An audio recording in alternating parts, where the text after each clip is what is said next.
Well, hello, everyone, and welcome to this roundtable on the topic of building legacy, securing lasting impact of sporting mega events. I'm Ed Stapley, editor at Bloomberg Live, and I must say, what an incredible time to be having this conversation. We have the Euros underway already, the Olympics set to take place in Japan this year, we hope, and the Football World Cup in Qatar taking place in 2022, amongst other significant events. Sport permeates all of our everyday lives. It provides us with an outlet, a purpose, a sense of pride. It's about hopes and dreams, the triumph of the underdog, the smashing of world records, and the pushing of all boundaries, especially when it comes to mental and physical endurance. But aside from the sort of sporting spectacle, mega events have the ability to change the face of their host cities and the communities as well. You know, the legacy of tournaments can have a range of outcomes. They can be planned and unplanned, positive and negative, tangible and intangible, global, local, and individual. So we have 45 minutes, and I'd like to keep this discussion conversational, open and frank. And I encourage you to all please jump in when you have something to add, or you can also virtually raise your hand on screen, and I'll do my best to come to you. We've got a great range of perspectives on this roundtable. If you'd like to know more about any participants, then you can visit their speaker bios on the forum portal. I want to start by asking you all to introduce yourself briefly and to say a bit about how you approach the concept of legacy in sporting events. It'd be great if you can share some examples and experiences of how you've worked on crafting legacy in your respective roles. So with that, Robbie McRobbie, I'd like to start with you. You know, the HKRU organises the famous Hong Kong Rugby Sevens alongside some domestic leagues as well. I've never been to the Hong Kong Sevens, but its reputation really does sort of precede it. Why do you think that is, and how have you built up that brand? Well, first of all, Ed, you'd be very welcome. We look forward to thank you to bringing you to Hong Kong. It's a fantastic weekend. It's the Mardi Gras of Hong Kong. It's a really international event. People from all over the world come to Hong Kong, and they keep on coming back year after year. So, you know, we're incredibly fortunate. Three blokes in the pub had the idea in 1976. Some of the best ideas in the world have come from people being in a pub together, and we've inherited the legacy of it, and we've been able to build on that. And we, you know, it's grown out into a week now of events, and yeah, for us, the impact on the Hong Kong community, you know, in the economy and everything else is huge, and the legacy that's left behind. We don't use agencies. We are a national sports association. All the money that we generate from the Sevens goes back into the community. We invest it in sports pitches, community facilities and programs. So, yeah, for us, it's a massively important event. And this last year, unfortunately, you know, we haven't got the greatest commercial model. 95% of our revenue comes from that one event. So, yeah, I've recorded record losses, Ed, in the last 2 years. So I've certainly written my page in the HKRU history book. Yeah, that's a huge amount, 95% revenue. How have you sort of, I guess, how have you dealt with that? Have you had to pivot? Have you had to just wait it out? Yeah, it's a great word, isn't it? Pivot. Yeah. You've never seen a man pivot as much as I've been pivoting. Yeah, it's been tough. We've had redundancies, we've had pay cuts, we've had to shut down a professional men's 15s program. So yeah, there's been a lot of pain. But, you know, our community is resilient. Hong Kong is resilient. And, you know, we're looking ahead now. We're due to have a Sevens in November this year. So fingers crossed, you know, we'll come through it, and we'll be a leaner and meaner sporting organisation on the back of it. But hopefully, you know, better set for long-term sustainability. Indeed. And Hua Feng Te, you have significant viewership and engagement for your mixed martial arts platform. How do you think about building legacy with your specific community? Yeah, I think, you know, for us, legacy starts in the fact that of all the global sports properties, we're the youngest. You know, we were founded in 2011, and in a short span of 10 years, you know, out of Asia, we have now broadcast to over 150 countries. And as you mentioned, huge, you know, viewership and traction on the online world, obviously helped by the fact that we were born into the digital age, and then partners like, you know, Joey at Facebook work very closely with us in celebrating and expanding, you know, our community. So really, you know, we're the first and only global sports media property out of Asia. There are many sports leagues in Asia, but many of them tend to be broadcast or distributed in one, at most 2 or 3 countries. We're the only one that is done globally. And, I think on that basis alone, it makes me, as someone from Asia, to feel proud to be putting Asia on the world sports map, especially given that when I was growing up, most of the global sports IPs that I followed, NBA, NFL, et cetera, were all exported into Asia. So for me to be part of something that is building something out of Asia for export to the world is great. We talked a bit about COVID just now. I think the other fortunate thing about our situation is that, we are ultimately a media business. And, and look, once again, I wouldn't wish COVID upon the world. And we had to take a short hiatus last year for live events, which ultimately is the crown jewel, right, of any sports IP. But at the same time, during the height of COVID, people are at home looking at a screen. So be it us, the NBA, the UFC, other sports IPs, that's an opportunity, right, to serve people who are stuck at home and need some cheer. People ultimately, rain or shine, want to be entertained. So we actually exited last year with record high, viewership numbers, both on TV and on digital mediums. Mm-hmm. Fantastic. And I guess, this is very much a global panel, but while we're on Asia, Tekin, I want to come to you.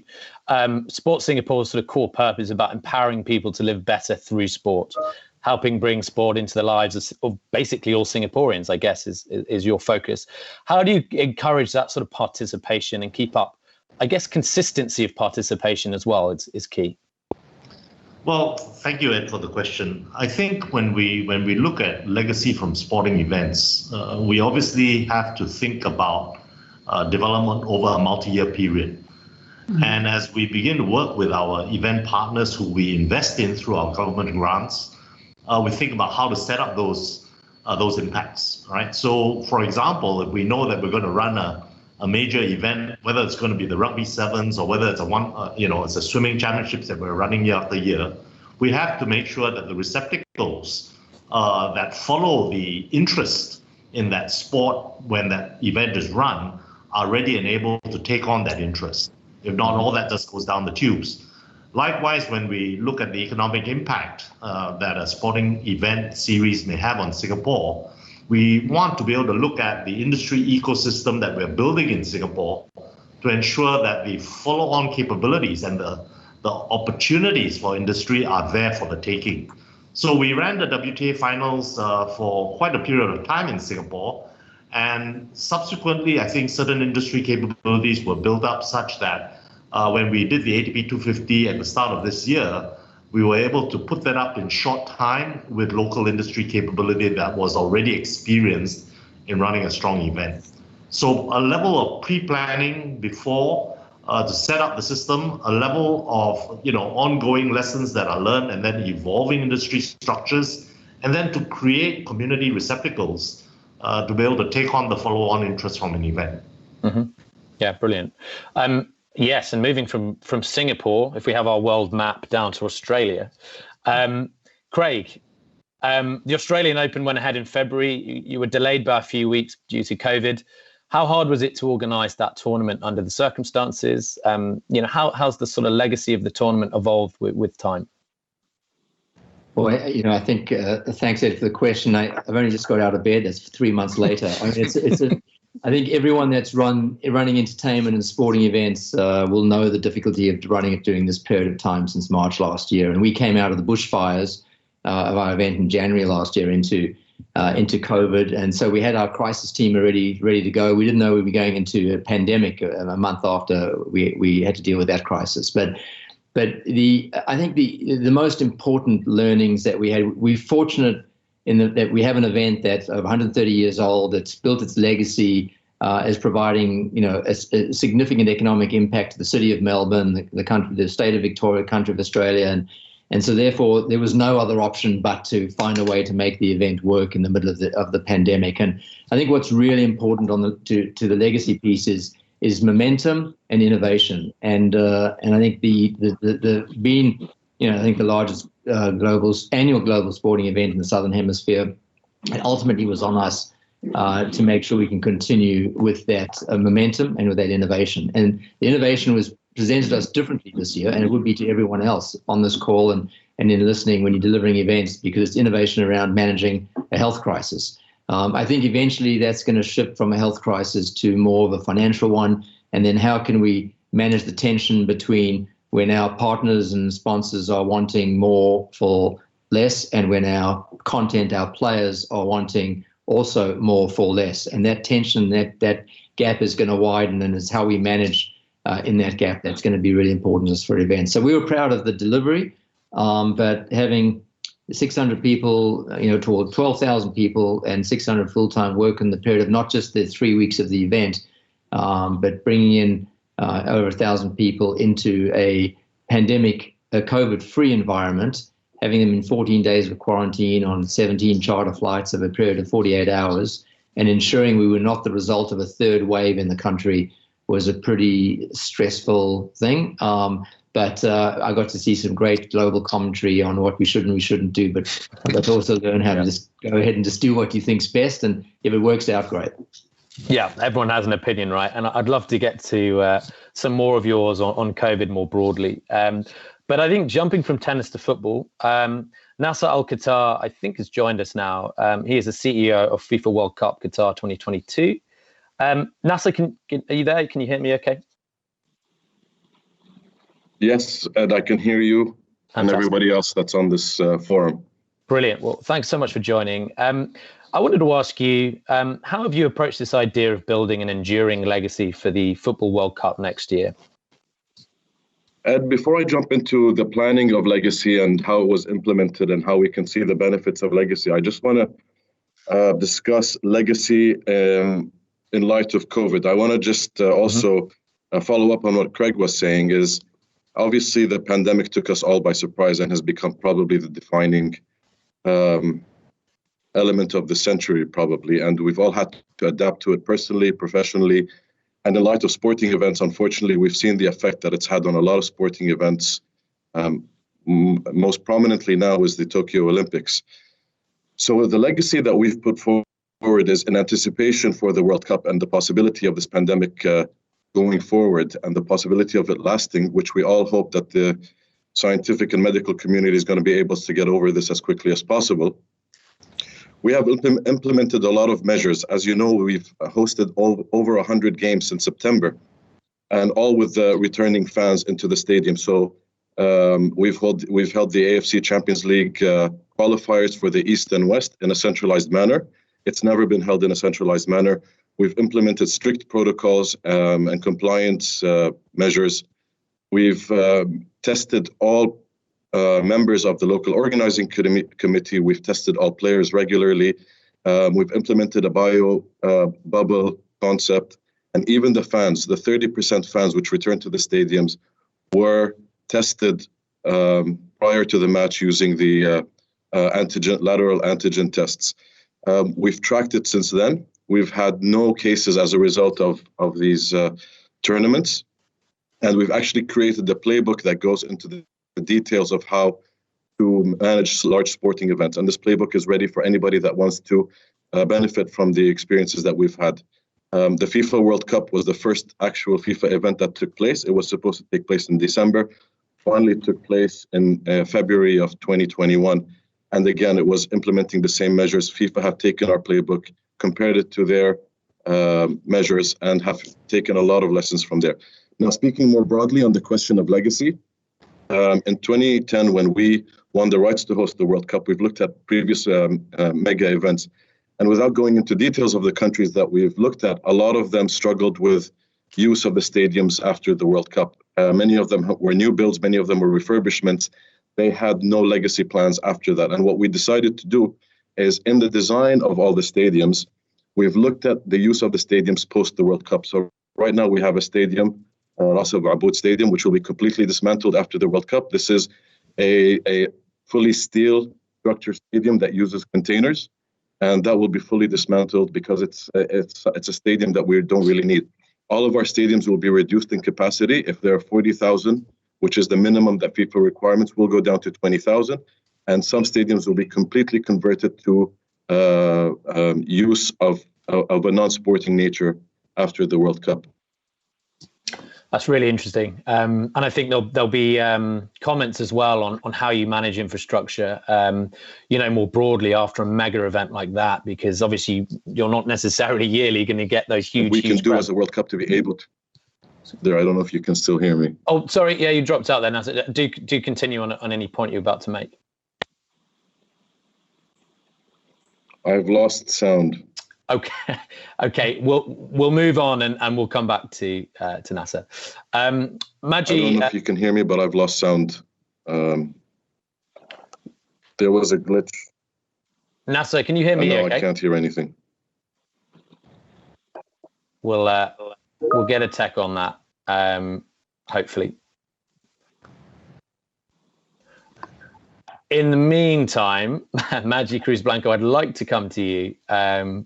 And if we could maybe mute Nasser while he's fixing his tech problem, that would be great. Adecco Group has a number of different industry brands which share the collective goal to sort of shape the future of work. And this really plays into sports in such a big way because really people are the essence of what makes a tournament. When it comes to sport, how do you go about placing individuals such as athletes, officials, and industry professionals in roles where they can build their own legacies? All right. Thank you so much, Ed, for having me. And maybe before going into that question, I'd like just to say a little bit more about the philosophy of mega sporting events. I heard a lot of folks talking around, infrastructure, how you stage the events. I'd like maybe to give a perspective from another. And I think when it comes to mega sporting events, it's really addressing some of the core elements of the mandate of sports organizations. So one is developing the sports, and the other one is, of course, organizing competitions. So from my experience, the legacy programs and the impact of mega sporting events have to start really before, even during the bidding process. And I like to look more from the other angle, so not just the infrastructure and how to stage the event, but actually there are other elements which I feel are fundamental, which is the development of the sports and how a mega sporting event could actually impact on the development of the sports, the athlete well-being and the pathway you create for athletes, not only in the place where the sporting event is taking, actually more broadly in the region, and what changes could we make from the development perspective. I think the other important element is a fantastic opportunity to create a program around diversity and inclusion and community and sports for good. So that for me should be from the very beginning when you are bidding actually for a mega sporting event, but also through that process. And what you experience is that the focus is typically on the event and delivering, but this is one part that is fundamental. And then just to address what you were saying around, the people and the role of, companies like the Adecco Group or our vision within LHA Sports Solutions is how you create opportunities for workforce renewal. How you look at, the future of the athletes in the context of mega sporting events, and what kind of transition journeys you can create for those athletes that are probably retiring after a mega sporting events, but also around the people that work in the events themselves. And this is also a journey that doesn't start, the day after the event is closing, but as part of the legacy, how may we create the process and the journey that everyone that works in the event could actually see the future beyond that moment when the final whistle blows. And so creating a legacy for workforce renewal, bringing those people that have learned so much on a staging an event within the sports industry in the host country or in globally, I think is one of the core legacies that we have to think, no matter the sports, no matter the event, because often what happens is that we lose that talent and we lose that knowledge. And I think that's for us, one of the core vision of what we want to create with the Sports Solutions is really bringing that kind of legacies for athletes, for professionals, for the people that are hosting and organizing the events. And imagine how great it would be if the sports industry kind of refit itself with those people hosting and organizing the events and really living that experience. So that from my side. I think the whole career transition with athletes is fascinating because we're all following these 20, 30-year-olds, aren't we? And it gets to a point where they retire in their late 30s, a lot of them, if not before. And what do they do? How do you, I'm fascinated by this, because if you look at the sort of pundits on a lot of these programs in the UK, we have Gary Lineker basically dominating a lot of it. But he's in his sort of 60s now, and there's quite a funny interview with a football player who basically said, "Who's Gary Lineker?" And it was a fair point, because he wasn't even born when Gary Lineker was playing football. And yet, where are the new pundits, the retiring footballers? And I'm not saying pundits is just the only thing you can do. It's probably the most glamorous thing you can do as a sportsman when you finish. But how do you give advice to people whose careers are so short? And what can they do? Maybe they're not particularly media savvy, but what does one do in that situation? Because I think most sports they're not hugely, and okay, the superstars make a lot of money, but what do the others do? It's the greater majority, actually, that don't make a lot of money. And I think it's not to wait to that point of retirement. It's really creating a journey for the athletes that think before retirement, what do I want to do? What is my career outlook? But also it's a lot of education around what are the core attributes I learned as an athlete in sports that are transferable into a broader labor market. And often this question only happens when the athlete's in the moment of changing identity from being an athlete to then jumping into another role. And that is one of the most challenging moments. So if sports organizations, athletes, and the whole ecosystem thinks before retirement, what is the pathway? How can we help athletes from youth level towards that retirement moment? Because what you find is that most athletes see it as a panic moment. It's a terrifying moment. If you think, for example, Abby Wambach, one of the most successful footballers in the world, the moment she retired, she said, professionals call it transitioning. I call it terrifying. Yeah. And then it's pursuing, what kind of career do I pursue? What do I bring that I can compete with other people that are already in the labor market for 5, 10 years that have that experience? And then the education is on the employer side too. So it's how companies understand what athletes bring from sports that actually could balance perhaps a lack of experience, and what kind of employee life cycle you create for an athlete to be welcomed in a company, but also to be able to learn and quickly get what it needs to be successful in a role, and also to retain that talent. Because often what happens is that companies say, we'd love to have an athlete. They're amazing ambassadors, communicators, but then the right role is not there for them to stay. So it's how do you retain that talent too? Right, absolutely. So let's pivot from that idea as quite a nice sort of move from sport into business. And I want to come to sort of a business point of view. Joy, you head up sports partnerships for Asia Pacific at Facebook. Social media plays a crucial role in amplifying big sporting moments and trending topics. I see sport highlights on my news feeds all the time. How does Facebook and Instagram approach the world of sport, and how does the company think about amplifying the right kind of legacies? Yeah. So let me start with legacy.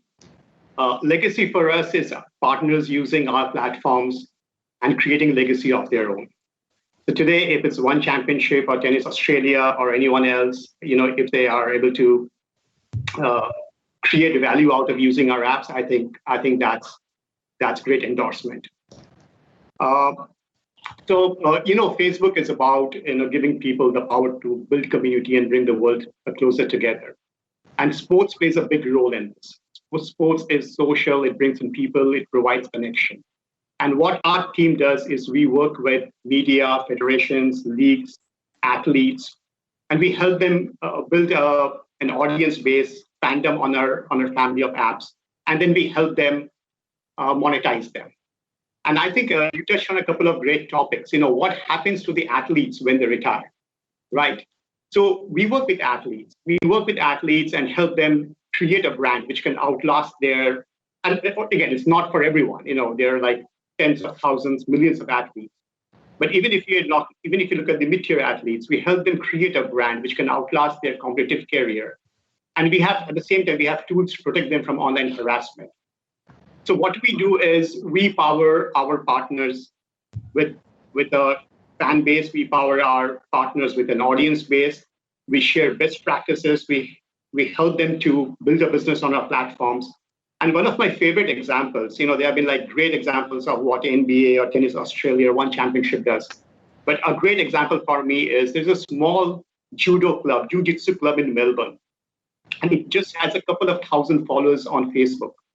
And each time they do an event and each time they post it on Facebook, through various monetization tools, they are able to generate revenue in tens of thousands of dollars. Now, tens of thousands of dollars might not be big for Craig or might not be big for Huafeng. But the reality is for a small club, which is in Melbourne, it is what is one of the, it probably sustains them. It helps them sustain and grow. And that's what we try to do. We try to power the big brands, the big organizations. We also work with the torso and the tail. And sometimes some of the most inspiring stories come from the smaller partners and not the bigger partners. Yeah, fascinating stuff. Abdul Rahman, jump in here. How's big data, from the Google Cloud point of view, how's big data and AI-driven analytics evolved the way we interact and think about these tournaments, do you think? And what's the future of fan engagement with that in mind? Data is just everywhere and it's changing sort of the way it drives events in many ways and interaction with events in many ways. From the Google Cloud point of view, what's the legacy of using technology and how do you think about it? Yeah, good. Thank you. Thanks for having me. Data, it's all about data. Actually, we are living in the world of data. And the analysis indicated that currently 90% of the data globally has been gathered and collected in the last 2 years. And that gives you an indication of how much data is very important. Taken that into the legacy of the region itself. The region has always been known to be the largest oil producing region. From what has been going through in the major transformation for many of the countries in the region and towards digital transformation, data has become more or less the new oil for the region. And the magnificent and large events that has been undergoing, specifically the FIFA 2020 in Qatar and the Asia Olympics in 2030, that itself will be a platform to get data. From Google perspective, we believe that this data can only be provided to assess on prediction rather than prevention, meaning that we provide data that has all the artificial intelligence, machine learning will drive that aspect. Many of the events that has been undergoing will gather data. What again, Nasser has indicated earlier with the experience that they did with the AFC Champion League, that enabled data that has provided data to enable the federation to make decision in order to predict things in the right level of engagement. Google, we're taking this again very, very seriously because we believe that it's all about data and it's all about providing the latest and emerging technology, what we call it, artificial intelligence.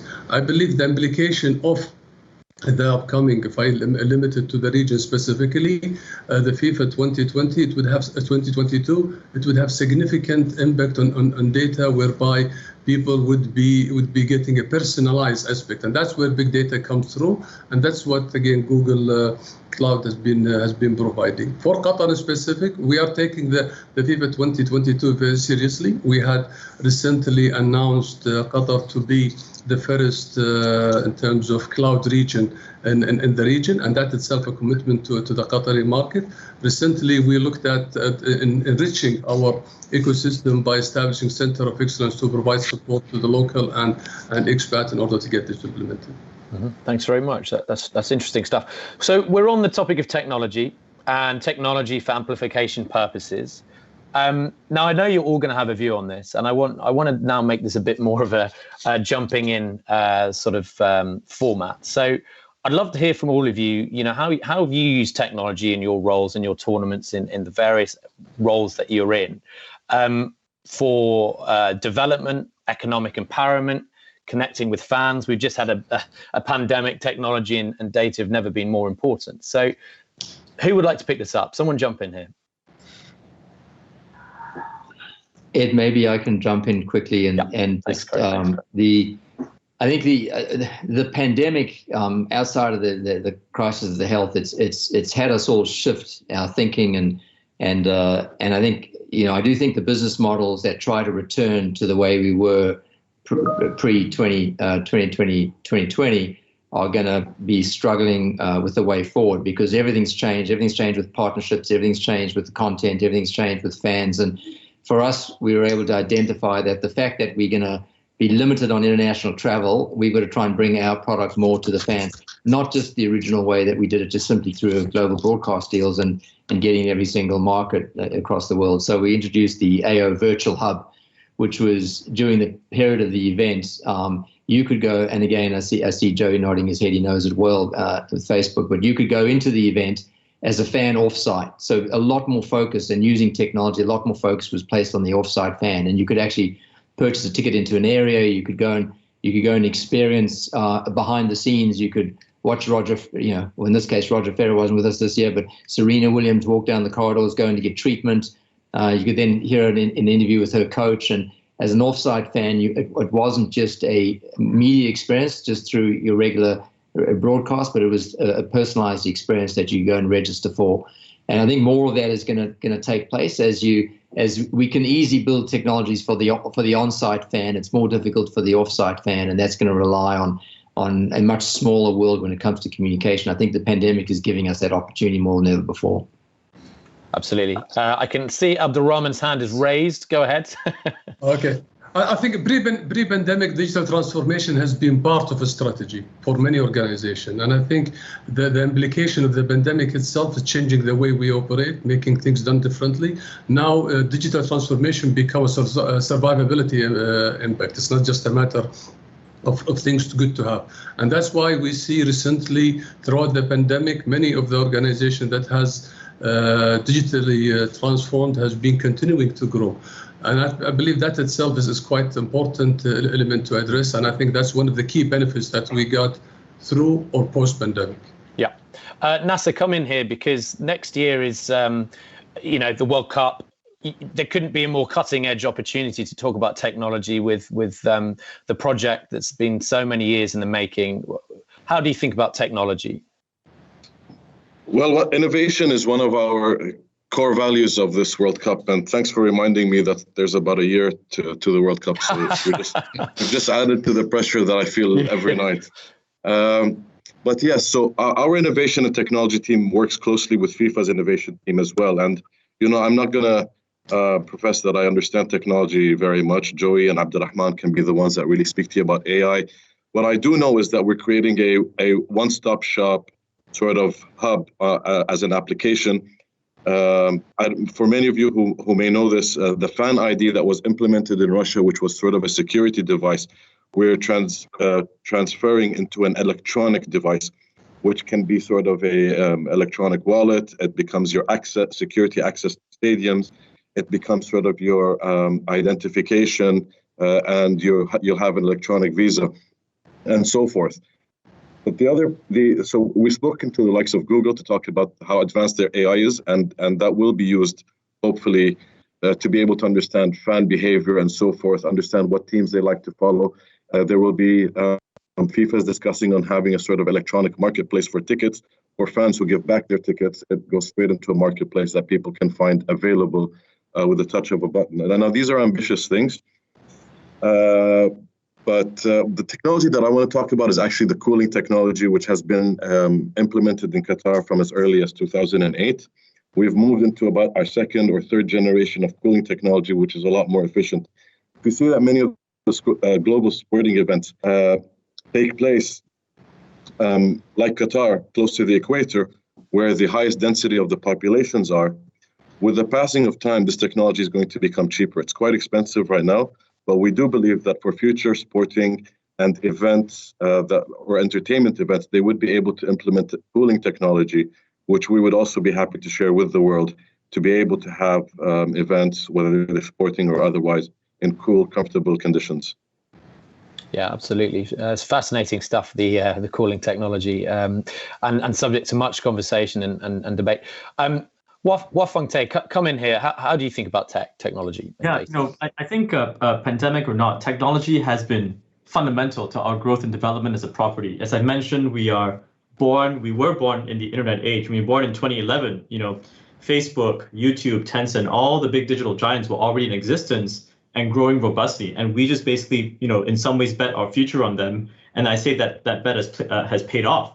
If not for technology, we would not be able to build, our viewership and our fan base so rapidly in a short span of 10 years. Today, we're ranked, top 10 in the world in terms of broadcast and digital reach, and top 5 in most statistical categories, be it, overall video views or fan growth. I think fan growth, actually, we're number 1 on digital of all global sports properties.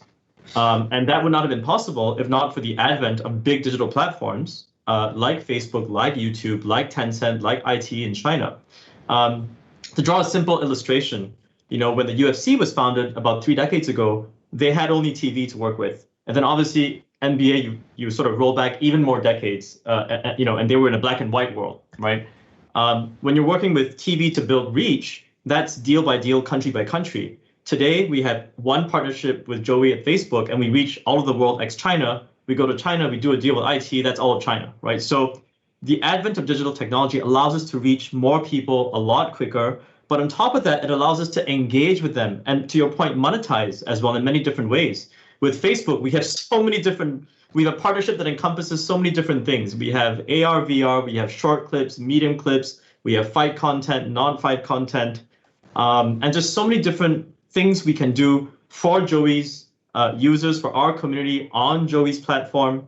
And that you take that multiplied by 5 or 6 big platforms that we work with globally, and what you have is really a technology-enabled business in the 21st century that whose growth and business model is fundamentally tied, to the digital age. Mm-hmm. Tekin, what do you say? Well, I just wanted to add that all the technology that's applied becomes a data touch point, and what we're trying to do right now from a Sports Singapore perspective is to see whether we can initiate and encourage what we call a data exchange, a sharing of data across different sports segments between private and public sector. And we're working very closely with our Media Development Authority to see how we can orchestrate this and be able to work with our partners as well, Facebook and Google. I think there's a lot of data that's out there that can be useful across different sectors, and I think a private-public partnership with respect to such a data exchange would be very useful. Mm-hmm. A lot of chat here about various platforms, and Facebook in particular, is so well known as the social go-to, and Instagram as well, of course. Does sport make up a high proportion of advertising on these platforms, sort of relative to other sectors, Joy? And what's the future of sport on social media? I think one of the questions is, will we see big matches rather than just highlights finding their way onto these platforms in the way that sort of cable networks have taken sport and other more traditional ways of streaming? Will the big giants of social media start to take a bit more market share, do you think? Let me speak on behalf of Facebook and Instagram and not on behalf of social media overall. Yeah, fine. And even before that, let me just go back to the technology bit. Yeah, I have a couple of comments there. One is, I don't think technology is an option anymore. It's core to business. And technology cannot be one-off. And as Wapang mentioned, technology is what they have built their business on. It needs to be everywhere. And if you want to be attracting and engaging younger generation, you need to be behaving differently than what let's say, federations which started or leagues which started 50 years back did. One championship had put their content in virtual reality. So did Tennis Australia. Tennis Australia, if you think of them, I'm like a big fan of Tennis Australia because they were always so progressive. If you go to Melbourne you feel it's festivity. You feel they want to bring in people. They are borderline, they are not just for the sport. It's just not for the sports fans. It's entertainment. And I think that's what you need to do, right? You need to attract the core fans, and you need to be expanding your audience base. And I think that's what One Championship and Tennis Australia have been able to do. And then on sports, is sports a big revenue driver for Facebook? I can't comment on that, but I think the answer is no. Okay, it's not. But as I said, sports is very core to what Facebook does. As I said, it builds connections, it builds community, people interact with each other. It drives conversation, it brings in engagement. And that's what excites us, right? And we are not here to challenge the business models of free-to-air networks or pay TV networks. They have robust businesses, they have good reach, production capability. What we want to try to do, or what we're trying to do, is to grow the size of the pie and not take someone else's pie, right? So your live content might be, let's in the case of one championship, it might be on Turner in the US or Tennis Australia on Fox in certain markets, right? We are saying there's an audience for that, but there's also an audience for match highlights or shoulder content or lead-in content, right? There needs to be a platform to capture the conversations, right? And we could be that. So we are happy to be providing a very complementary platform to what broadcasters do. And look here, and there might be something that works for mainstream sports, right, which gets distribution on mass media. But once you start looking at the niche sports, often we are the primary platform of distribution, right? So the role that we play there is very different. So again, we have several business opportunities, several business solutions on our platform. It depends on who you are, it depends on your business goals, and we help you. We help guide you towards them. Mm-hmm. Mm-hmm. We have 5 minutes left, and I feel like we need another 5 hours here. But we'll try. The one thing I wanted to bring up was the power of individuals in sport. When I think of major tournaments, I often think about the individuals. Usain Bolt, Diego Maradona, Muhammad Ali. These guys are the greats, and I feel like the legacy of tournaments, of course, there's a wider impact, and there's this economics that ties into them, the socioeconomics, and legacy goes through so many different aspects. But when we think about those moments on the pitch, I feel like that is what a lot of people connect with. And I want to ask you guys a little bit about, this golden era. Let's start with Craig. The golden era, Federer, Nadal, Djokovic. Has the sport relied on those individuals, do you think? What happens when those guys retire? I'm sure there are other guys coming up, but that really is the golden era of tennis. And I think this is a question for everyone in a certain respect as well, in terms of how much do individuals matter? We saw Cristiano Ronaldo moving the Coca-Cola bottles, $4 billion wiped off Coke's share. The power of these guys is phenomenal. What's Craig, kick us off with the power of individuals in sport and that legacy side of things? Well, I think it's just a reminder for those running and promoting events, you've got to connect to that power every single day and never miss it. But certainly individuals drive it, and they're part of it. In tennis, we have had the golden era, particularly on the men's side with those three. But the great thing about sport, and we talked at the beginning about the legacy, and to bring it back to that, is that it goes on, and we get a new era of champions, and we get a new opportunities and we want to play a part in that. And our objective, obviously, as leaders in sport, is trying to accelerate that process to make sure you never have those gaps. I'm very excited about what's coming forward in tennis, particularly. And I'm also particularly excited about seeing what we're going to see in sport over the next year and how we've transformed our businesses and transformed the opportunities for our fans. So, Yep, plays a big role, but we play as big a role in making sure it plays a big role. And Majid, jump in here, because how do you think about sort of harvesting that next talent? How does that work? How do you get people into the game, maybe? And I'm not just talking necessarily about the mainstream sports broadly. How do you get people interested? How do you drive that engagement? I think when you talk about the power of individual, it has to come in two ways. And I think that the power of athletes has a further reach than associations and events. So that's something that we need to acknowledge as well. And in today's world, it's not just about the big stars. I mean, look what the captain of the Danish team did during that game. I mean, he became a superhero.